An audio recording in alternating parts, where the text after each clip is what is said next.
All right, so let's begin our second set of readings for this Gilgamesh. We finished up the prologue last time, and now in part 2 of this video series, we'll be looking at chapter 1 of Gilgamesh, the coming of Enkidu.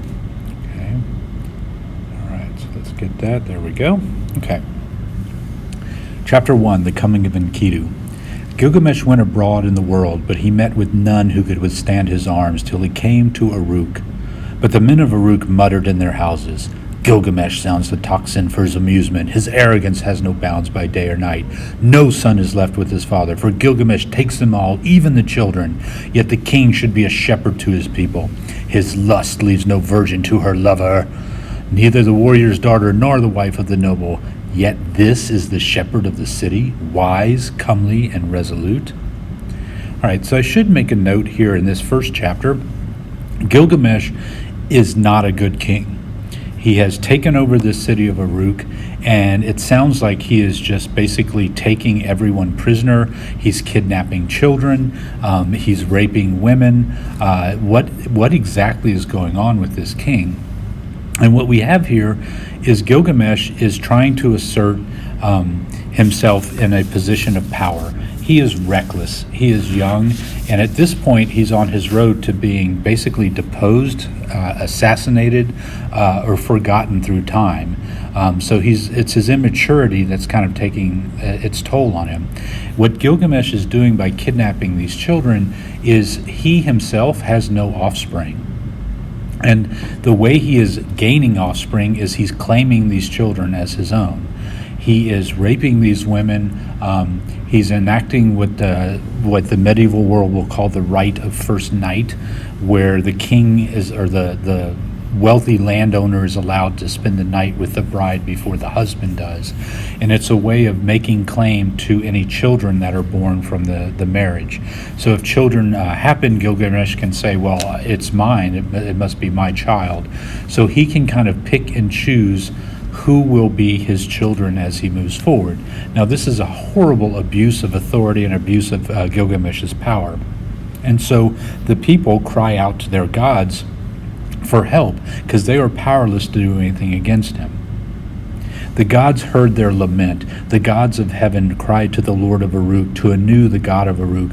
A goddess made him, strong as a savage bull. None can withstand his arms. No son is left with his father, for Gilgamesh takes them all. And is this the king, the shepherd of his people? His lust leaves no virgin to her lover, neither the warrior's daughter nor the wife of the noble. When Anu had heard their lamentation, the gods cried to Ururu, the goddess of creation. It reminds me of Scooby-Doo a little bit. Ururu, you made him, O Ururu. Now create his equal. Let it be as like him as his own reflection, his second self, stormy heart for stormy heart. Let them contend together and leave Uruk in quiet. And so what we have here in these few lines is the people are appealing to their gods for some kind of help, some kind of aid, some kind of equal that can come and match Gilgamesh strength for strength. And the gods will intervene. They will listen. And so what we have up is the setup for our first creation. Okay? So you notice in this odd take on a creation story, people are already in the world. People are already kind of out and about. As a matter of fact, we have Gilgamesh and an entire city there before we actually enter into what would be considered like a creation scene. Okay, so that's what the gods are going to do. That's what the people are asking, and that's what they decide to do. So the goddess conceived an image in her mind. Now, as I read this, what I want you to do is listen. Those of you familiar with the Genesis, see how closely you can hear the echo of Genesis in this version, this telling. So the goddess conceived an image in her mind, and it was of the stuff of Anu of the firmament. She dipped her hands in water and pinched off clay. She let it fall in the wilderness, and noble Enkidu was created. There was virtue in him of the god of war, of Ninurta himself. His body was rough. He had long hair like a woman's. It waved like the hair of Nisaba, the goddess of corn. His body was covered with matted hair like Samagwin, the god of cattle. He was innocent of mankind. He knew nothing of the cultivated land. And so what we have is the creation of a natural man. He is at peace. Even his body parts are part animal. He is hairy like a cow, okay? He's got hair all over his body. His hair is like the corn in the field, so he is really tied to the earth, okay? He is not a creature of civilization and the city, which is where Gilgamesh is. Instead, what we have here is natural man in a natural state. So Enkidu is made from clay. He's pinched off, mixed with a little water, and we'll see this is common in many creation myths. And then he falls to earth, and suddenly there is a man created in the image of gods.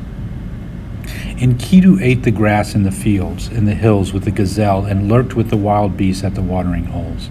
He had joy of the water with the herds of wild game. But there was a trapper who met him on one day, face to face at the drinking hole, for the wild game had entered his territory. On 3 days he met him face to face, and the trapper was frozen with fear. He went back to his house with the game that he had caught, and he was dumb, benumbed with terror. His face was altered like that of one who had made a long journey. With awe in his heart he spoke to his father. "Father, there's a man unlike any other who comes down from the hills. He is the strongest in the world. He is like an immortal from heaven. He ranges over the hills with wild beasts, and he eats grass. He ranges through your lands and comes down to the wells. I am afraid, and I dare not go near him. He fills in the pits which I dig and tears up the traps which I set for the other animals." And so what we have here is Enkidu is like Tarzan. He is at one in harmony with the animal kingdom.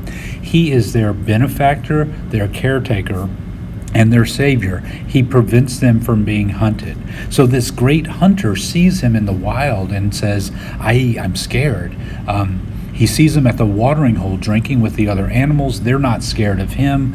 There's something about this guy that is just like awe-inspiring, and the hunter doesn't know what to do. So he has turned to his father to kind of figure out what should happen. Okay? So let's see what happens next. He tears up my trap set for the game. He helps the beast escape, and now they slip through my fingers. His father opened his mouth and said to the trapper, "My son, in Uruk lives Gilgamesh. No one has ever prevailed against him. He is as strong as a star from heaven. Go to Uruk, find Gilgamesh, extol the strength of this wild man. Ask him to give you a harlot, a wanton from the temple of love. Return with her and let her woman's power overpower this man. When next he comes down to drink at the wells, she will be there, stripped naked. And when he sees her beckoning, he will embrace her. And then the wild beast will reject him." So what we have here is the plan. And the father knows exactly what to tell the son. He says, look, you need to get yourself to the city and go talk to Gilgamesh. All right? He will give you a harlot, a wanton from the temple of love. So who is this prostitute that he's talking about? And so it's not, the translation's probably incorrect here. It's not a prostitute in the way that we think of it. She is most likely a priestess in this temple where this goddess, Ishtar, is worshipped. And she serves as a priestess there. When males enter into the temple, the way they unite with the god is through sex or intercourse with this priestess. So she is a gateway of sorts, meant to tame the savageness that is in Enkidu.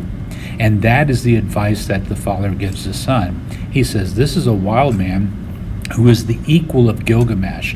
It's going to take someone like Gilgamesh to tame him. And so we have the setup for the confrontation between these two great, strong men, both of them stronger than anyone in the world. Okay? So now let's continue. So the trapper set out on his journey to Uruk and addressed himself to Gilgamesh, saying, "A man unlike any other is roaming now in the pastures. He's as strong as a star from heaven, and I'm afraid to approach him. He helps the wild game to escape. He fills in my pits and pulls up my traps." Gilgamesh said, "Trapper, go back. Take with you a harlot, a child of pleasure. At the drinking hole she will strip, and when he sees her beckoning, he will embrace her. And the game in the wilderness will surely reject him." Now, what's interesting here, and I haven't pointed it out yet before, is that you will notice there's a lot of repetition in this story.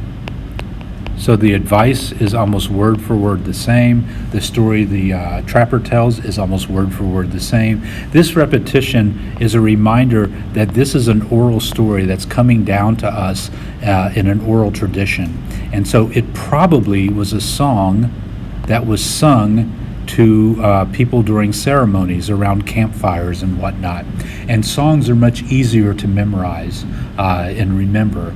And so the repetition is part of that. In a poetic form, it would be seen as like a chorus or refrain that the members of the tribe or the clan would probably even sing along with because it would be familiar to them.